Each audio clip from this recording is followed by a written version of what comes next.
Retour sur le plateau de libre expression de ce dimanche 11 février 2024. 11 février 2024, fête de la jeunesse. Nous revenons donc sur l'allocution présidentielle exclusivement dédiée à la jeunesse du Cameroun. Hier 10 février, le chef de l'État a pris la parole comme de coutume et il est revenu de façon précise sur certains aspects de la vie des jeunes au Cameroun. Je commence par vous, professeur, puisque vous êtes au centre de la formation de cette jeunesse-là.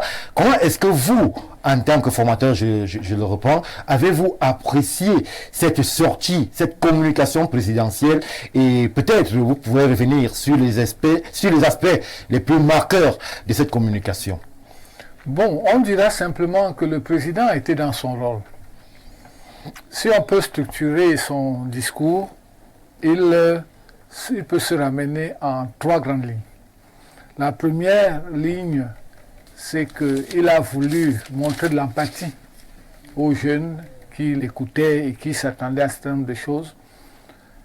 La seconde ligne, il a voulu expliquer un certain nombre de situations dans le pays. Et là, il se situait dans le prolongement de ce qu'il avait déjà dit dans son discours de fin d'année.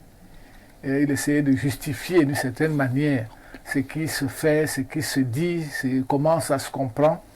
Et la troisième chose, il a essayé de défendre son bilan, son action, l'action de son gouvernement, en traçant un certain nombre de perspectives où, pense-t-il, les jeunes pourraient se retrouver et pourraient se satisfaire.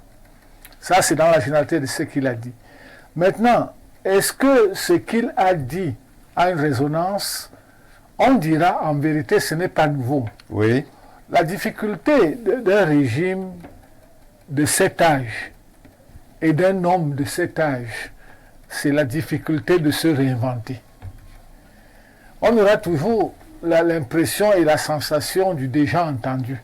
Justement, professeur, je vais vous permettre de faire un léger flashback parce que beaucoup se sont exprimés et ont exprimé justement ce sentiment de déjà entendu quant à la communication présidentielle lors des allocutions, lors des fêtes de la jeunesse, mais beaucoup aussi se posent des questions sur l'origine même de cette fête de la jeunesse. Beaucoup de confusions sont entretenues. Je vous donne 1 minute, 2 minutes, là j'interpelle l'historien pour nous présenter de façon plus ou moins claire l'origine de cette fête de la jeunesse pour qu'aujourd'hui, en 2024, on puisse comprendre ce sentiment de déjà entendu.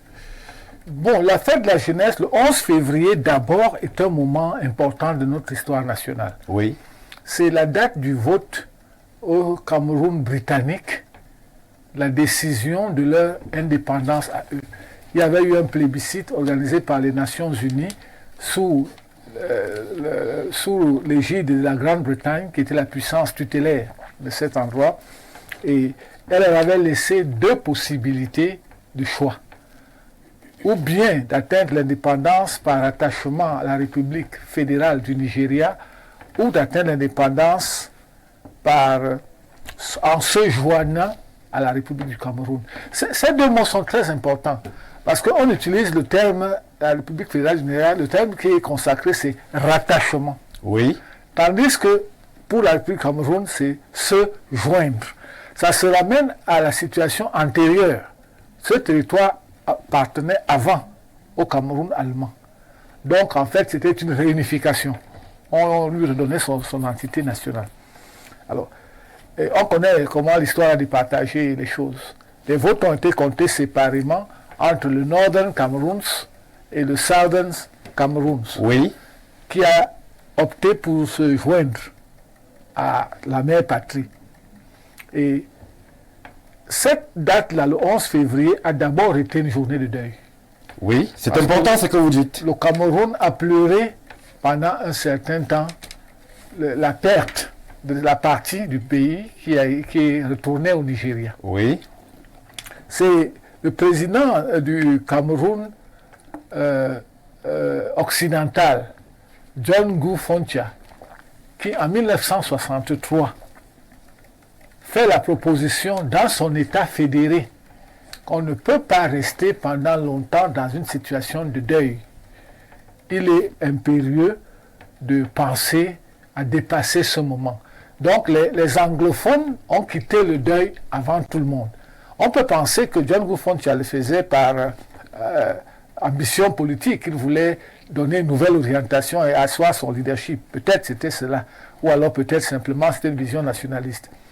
En tout cas, elle a séduit le président Ahidjo, qui en 1966, parce que John Kufuor a dépassé le deuil et a dédié cette journée à la jeunesse. Oui. Ça vient de chez les anglophones.